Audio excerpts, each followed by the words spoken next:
Yo, what's up guys? Today we're gonna address the current situation that the UFC has. What is going on with UFC 324? That's the question every MMA fan seems to be asking right now. For a card that should have been historic, stacked, many people saw this card and felt disappointment. But why? Why would Dana White choose this card? Like, why would they choose PADDY PIMBLET versus Justin GAETHJE when they should have chosen Arman Tsarukyan, who's the #1 contender, and just beat Dan Hooker? It's a weird situation, to be honest. Today we're gonna be breaking it all down. This card isn't just another pay-per-view. It's the first major event under Paramount, a chance to reach millions of new viewers. And when you launch something that big, you don't just want great fights. You want actual amazing fights. You want people outside of hardcore MMA to tune in.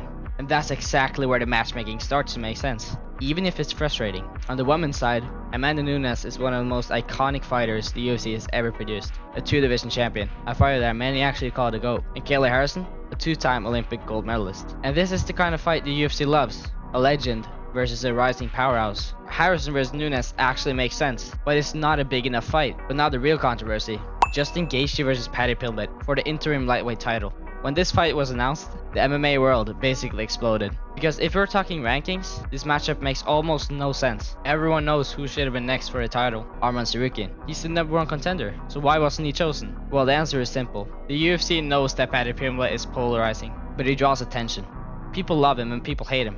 People talk a lot about him, and attention equals money. Meanwhile, Arman Tsarukyan, as good as he is, he doesn't bring that same appeal. He is respected, not viral. And then you add one more detail. Paddy specifically said he didn't want to fight Tsarukyan. He wanted GAETHJE, a bigger name, a bigger legacy. When the star asks for a legendary opponent and the promoter wants the star to shine, that's how you get PIMBLET versus GAETHJE. It doesn't make sense at all to make this matchup, but it will sell. That's why they made it. Arman Tsarukyan is suffering from the same problem that elite wrestlers always suffer from. He's too good and too dangerous, too hard to market.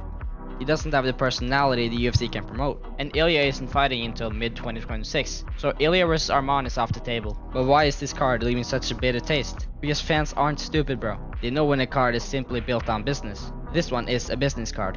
Fans wanted the best fighters to get the best opportunities, but the UFC just wanted money. But don't get me wrong, this card is a banger, but it's not good enough to headline the $7 billion deal you just made.